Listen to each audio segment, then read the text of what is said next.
Bom, nesse vídeo aqui eu vou tratar com vocês como a gente consegue fazer e consumir API de terceiros utilizando o Breadboot.js. Esse é um tópico que, a princípio, parece que é muito simples e muito já autoexplicativo, mas você tem diferentes approaches para fazer isso. Como o Breadboot ele é baseado na ideia do Jamstack, né, toda a magia do GraphQL, do Serverless Functions, React e Prisma e tudo de bonitinho, você consegue fazer com que as suas requisições, suas APIs, ou o seu consumo de APIs de terceiros, ele seja feito através do seu back-end, e aí o seu back-end vai passar isso para o seu cliente. Qual que é o benefício disso? Primeiro vamos falar primeiro do cliente. Quando o cliente ele consome a API de um terceiro, é muito mais fácil, né? Muito mais simples, porque você vai lá e você vai chamar essa API de terceiro, você vai ter a resposta imediata no seu cliente, seu cliente vai ter o dado sempre através de uma requisição só, e é muito mais rápido de prototipar, né? Você não depende ou de um back-end ou de uma serverless function, né? Uma arquitetura da sua aplicação mais complexa, vamos dizer assim. Mas tem alguns trade-offs, né? Você sempre tem esses trade-offs que são importantes de serem lembrados, que é, quando você está fazendo isso, algumas vezes você pode acabar tendo APIs que elas usam autenticação ou autorização através de algum header. E esse header, se ele vai ser interceptado por alguma pessoa com uma má intenção, pode acabar fazendo com que a sua aplicação saia do ar ou que você tenha um consumo de requisições maior do que você normalmente precisa ou que você normalmente gostaria de ter. E segundo, você não consegue fazer o throttling, que seria basicamente, nesse exemplo de hoje, a gente vai usar aqui API futebol.com.br. Então, basicamente, a tabela do brasileiro vai mudar o quê? Cada uma hora, cada 30 minutos, vamos dizer. Então, se vários clientes estão fazendo a mesma requisição em 30 minutos, você consegue controlar o cache disso e você também consegue controlar o espaçamento entre as requisições, né? Se você não tem o seu back-end interceptando a requisição ou sendo o ponto de partida da requisição, você vai depender primeiro do cache do seu terceiro, né, da API que você está consumindo, e na parte de requisição você teria que fazer algum tipo de trabalho com workers e com alguma coisa que vai depender do seu browser, então você vai ter que fazer uma integração com o browser, colocar um workers, e aí o workers ele vai ter um cache, e aí ele vai interceptar a requisição. Então assim, meio que elas por elas, e como a gente não consegue confiar necessariamente nos workers ainda, né, 100%, por mais que eu acho que o Safari agora já tem suporte, ainda não é uma API totalmente acessível para todos os navegadores, né? Por exemplo, no mobile não é tão adotado ainda, né? Então, assim, o que a gente vai fazer?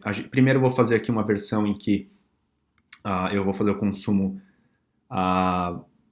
pelo cliente, então deixa eu dar uma limpada aqui. Como que a gente vai fazer? Primeiro eu vou criar aqui um yarn rwg page home, então a gente vai criar a home page.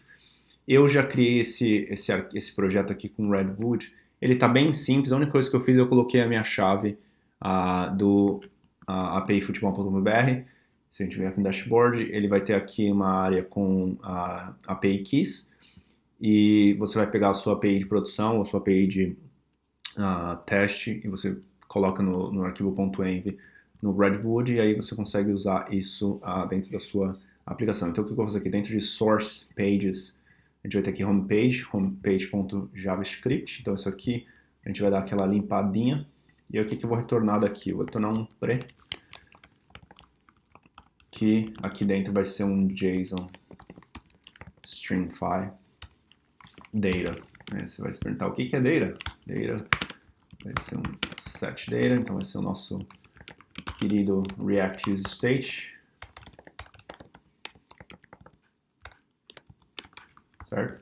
E aí como que a gente vai puxar esse dado? A gente vai dar um use effect aqui, e como eu só quero isso no component did mount, eu vou colocar aqui que as dependências são só uma array vazia. E aí aqui dentro eu vou dar um fetch, eu vou precisar vir aqui e pegar o endpoint é esse daqui. Eu sei que a tabela do Brasileirão, basicamente no serviço aqui, se eu voltar em dashboard, os campeonatos que eu tenho disponíveis nesse plano são a Copa do Brasil e o Brasileirão, e eu sei que o Brasileirão é o ID 10. Tá, então eu vou colocar aqui o ID 10, e aqui eu vou ter que passar headers onde authorization vai ser igual a bearer e process.env.tokenAPI, certo? Aí aqui a gente precisa dar aquele nosso amado JSON, então rasp.json, e aqui por fim then eu posso dar aqui um set data, certo? Então aqui a gente vai ter data, deixa eu dar uma limpadinha nisso, fechar isso aqui, e agora se a gente for no nosso browser aqui e dar um refresh, na verdade eu preciso inicializar o nosso Redwood, então dá aqui um yarn rwdev, e se carregarmos aqui, a gente deve ter o retorno da tabela do Brasileirão. Beleza, maravilha, a gente já tem aqui funcionando, isso aqui é muito simples, mas que nem eu comentei, ó, eu estava com 39, agora se eu dar um refresh, já foi para 41. Então assim, se bater 100 hoje eu não consigo mais fazer aquisição, então tomara que eu consiga fechar esse vídeo antes do 100. O que eu vou fazer? A gente vai começar a migrar isso aqui para o nosso serverless function. Qual vai ser a primeira ação que a gente vai ter que fazer? A gente vai ter que criar um arquivo de um schema definition file para essa estrutura de dados que a gente está trabalhando. Então, como que eu vou fazer aqui? Eu vou vir aqui e vou nosso response aqui. Eu consigo pegar o payload aqui, ó, em JSON. E aí o Walmart ele tem esse serviço aqui, ó, que é um JSON to Simple GraphQL Schema. E aí o que eu vou fazer? Eu vou criar, vamos voltar ali para o nosso código primeiro. Eu vou criar um arquivo SDL dentro da API. Então aqui se a gente abrir Project, API, Source, GraphQL, a gente vai criar aqui um new, aí eu vou chamar isso aqui de brasileirão.sdl.javascript. Certo? E o que vai ser esse SDL? Basicamente vai ser um esquema do GraphQL. Então a gente vai fazer aqui export const schema, vai ser igual a JQL.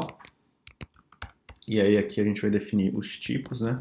Que eu vou puxar lá do que eu criei. Mas a gente também vai ter que fazer um type query, que vai ser igual a, vou chamar de get tabela, que vai retornar vou colocar position. Como eu estou falando em português, eu vou colocar posições. E aí eu vou até falar que isso aqui é obrigatório. Então vamos voltar lá. O que eu vou precisar puxar aqui? Eu vou puxar o time, que eu vou renomear para team em inglês, só para não ter problema com time, né?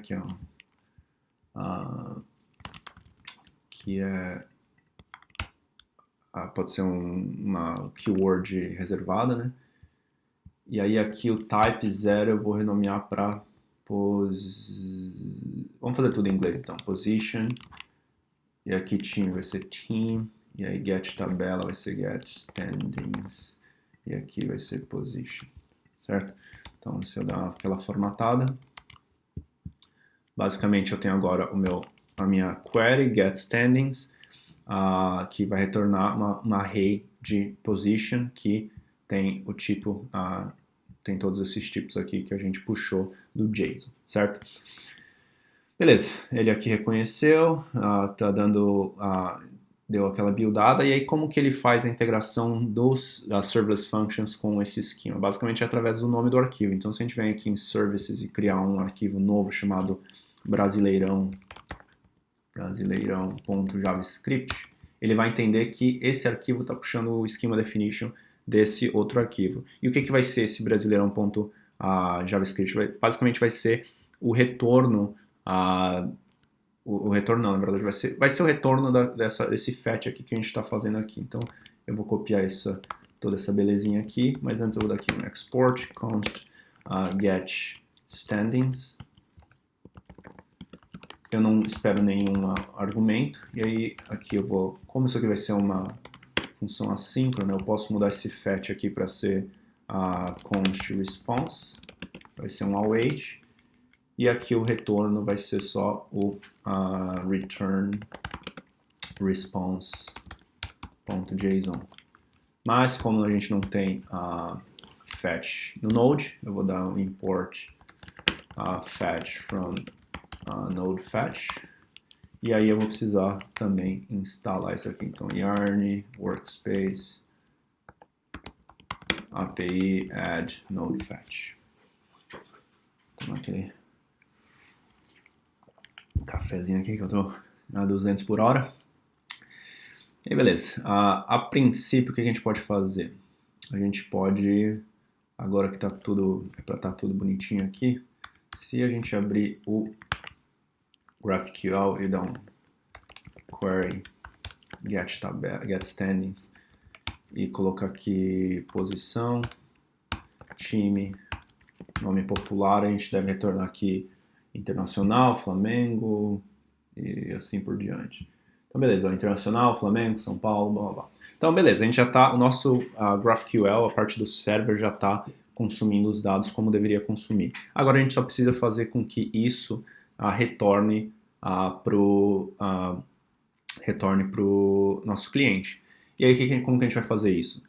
O Redwood ele tem uma arquitetura legal que ele usa uma coisa chamada célula, né, que seria uma cell. A cell, ela encapsula toda a parte da requisição e toda a parte de loading e controle de estado de uma requisição JavaScript. Então, basicamente, o que a gente vai fazer? A gente vai dar aqui um yarn, rw, de generate, e aí aqui a gente vai criar uma célula chamada tabela. Então, aqui ele vai criar alguns arquivos JavaScript, e aí se a gente abrir aqui esse table cell tabela, na verdade tabela cell vamos aqui, então web source components tabela cell.js, vocês vão ver que aqui ele já meio que gera o estado de loading, o estado de empty, que seria vazio, né? O estado de erro e o estado de success, que basicamente é o retorno da tabela. Então aqui, tabela, o que vai ser? Vai ser o get tabela, o get standings, né? E aqui o nosso retorno basicamente vai ser o que a gente quiser. A gente pode definir que isso aqui vai ser posição, variação posição, time, e aí time eu vou colocar nome popular, tem mais alguma coisa aqui? Não preciso do time ID, e vamos dizer que posição, variação, posição e pontos.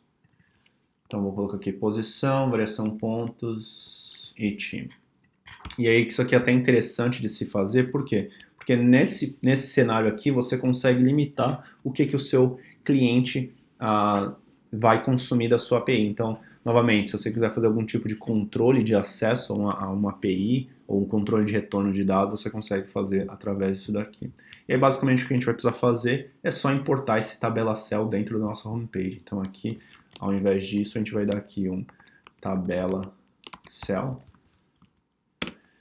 E aí a gente consegue remover toda essa parafernália aqui e só dar um import tabela cell from source components tabela cell. Se tudo der certo e eu não tiver feito nenhuma cagada, basicamente isso aqui vai estar funcionando. E loading, beleza, é isso aí, ó. A gente aqui já está retornando, obviamente que isso aqui é um JSON Stringify, mas a sua requisição aqui agora, vocês podem ver que ela não faz nenhuma requisição, obviamente, para a API de terceiro, e o seu GraphQL está aqui, ó, respondendo o objeto que você definiu dentro da sua schema definition, na verdade dentro da sua query GraphQL, de uma maneira muito mais encapsulada, né? Então, essa é mais uma das vantagens do Redwood. É uma biblioteca, um framework, ou quer que seja uma arquitetura, um projeto que traz bastante features, e espero que tenha sido válido para vocês. Vocês conseguem, obviamente não precisa ser o Redwood para usar uma arquitetura ou uma ideia dessa, mas é muito interessante que eles já trazem isso dentro do próprio sistema, né? Então é isso, quero continuar trazendo mais conteúdos do Redwood, e É isso aí. Vejo vocês numa próxima.